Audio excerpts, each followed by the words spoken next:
I've never dated outside my race. I took it there. And I've had multiple people outside of my race try to date me, like multiple people, white guys, Spanish, Puerto Rican, and not even a date. Not even a date. It's Man, I'll go on and have a drink with the white people because the white guys they'll pay. And then you have a nice conversation, and it's like my conversation like with them because I know when they go away it always turn to business. So what do? Yeah, blah blah blah. We should network. Blah blah blah.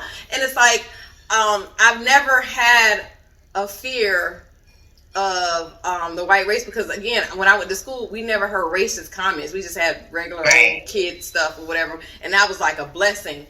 But it's like up until now, like 30s and 40s, when everything that's going on and things that are happening, it's like, man, these people, what is your purpose with me?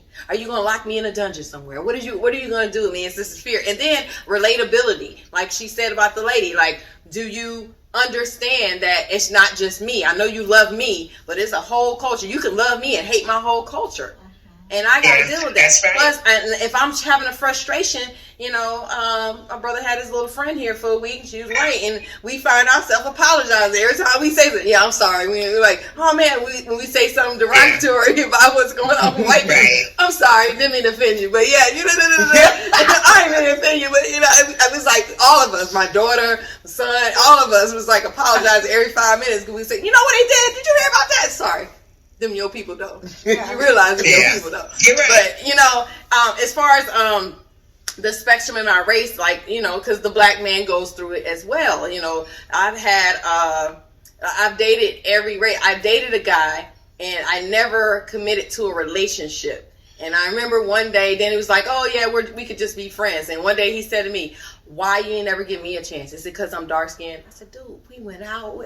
I liked you as a person. Blah blah blah. It just never happened." I was like, "If I had a problem with your color, we would never done that. We'd never been there. My first love was darker than me. So I was like, I've never had that issue. But in my marriages, they were biracial, and just having a relationship with someone biracial, and the crazy part, both of their mothers were disowned from their families because they were with a black man.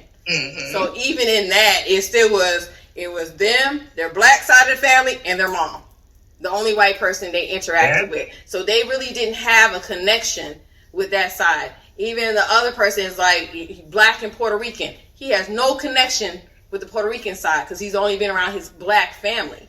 And it's like, so it's like, I love our culture and our people and what we represent and our passion. And that comes through in different types of men. It's like the passion of a black man. I don't care what shade he is. It's the passion and the drive of a black man, period. And that's what draws me to it. It doesn't matter if he's dark skinned, light skinned, mixed, whatever. You got a drop of black in you. You're going to have that passion. You're going to have that drive. And if you got somebody like me, I'm going to take that passion and that drive and I'm going to make it into something. So it don't even matter what shade you are. But, and that's and then again, if a dark skinned guy, because it's not even that anymore in the music. The rappers, it's not even that you're picking light-skinned women. You're picking the Latino, the white girl, all the way outside of our race. I think is what get most black women offended. It's not even the fact that there are certain shade of black that you pick. You chose, and who's that? Whose daddy was it? Was it Lil Wayne? And his daughter said something. He was like, Lil Wayne has said something about he don't prefer black women or something like that. And his daughter said something, and I was like, yeah, you have a black daughter. Right. And yeah, he got several kids with several different black women, which is crazy, but you prefer a non-black woman, but all your baby mamas is black. That's crazy. Except for one. Yeah. Yeah, so it's like, watch what you say because children are listening. And that's what I'm saying when you have the conversation and when you're talking about it, when you're trying to make your kids understand, it's in your music, it's in how you talk to your friends, in front of your friends, and how you relate to them, and the things you say, and the kids pick up on it like, am I not good enough? My own mom and my own dad basically said, I'm not good enough. So I need to, because we're going to always want to please our parents. So it's like, I need to change myself to be pleasing to my parents. Like, you know, again, it starts from the grandma down to your mom to you. Grandma looked at you like, okay, well, you don't have curly hair like your other sisters. You ain't fair like the other sisters. You know, I don't really want to deal with you. And push that daughter to the side and favor the other daughters because of a particular look. They still came from you. You know, they still came from you. They still, and that's me, you know, and I'm not even going to lie. My sister dealt with that, you know, and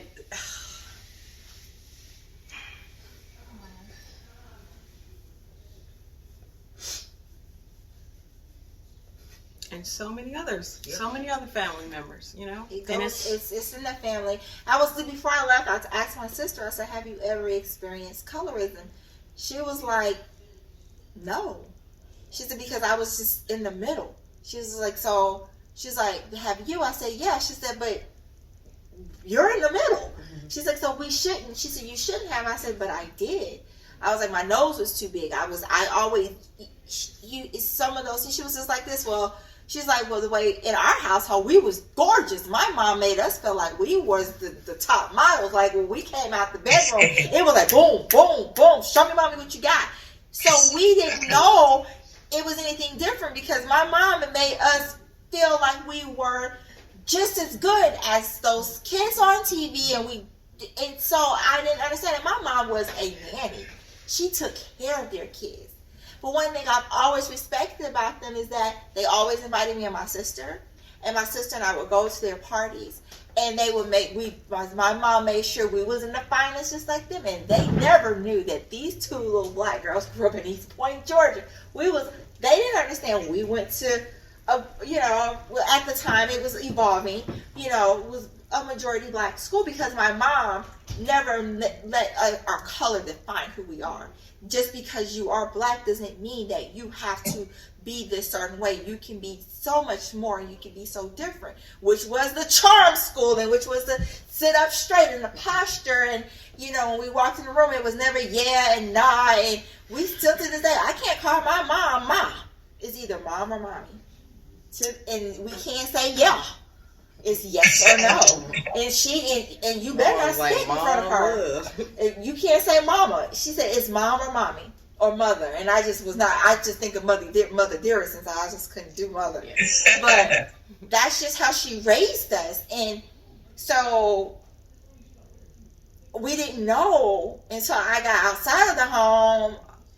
This ain't how everybody act. They look like and again, it goes back to your mother. I agree. Yeah, it goes back to your mother, how your mother does it. And before I had my breakdown, it only took 5 episodes before I dropped a tear. I'm proud of myself. But, what I'm saying is like, when your mother suffered trauma from her mother and it goes down to the daughter. And then because it's 2 of us, I didn't feel what my sister felt.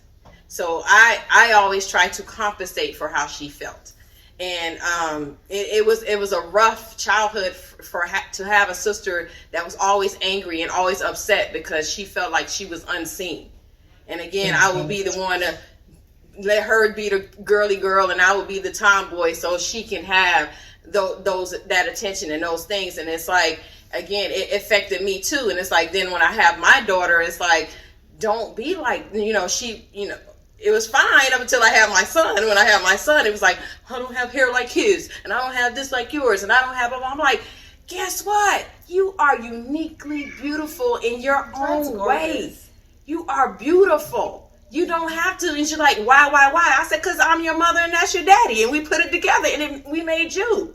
Your brother is a mixture of me and his dad. So you can't base. I said, don't be like that. I grew up with a sibling like that. And I saw it. And so I was like, don't be like, love who you are.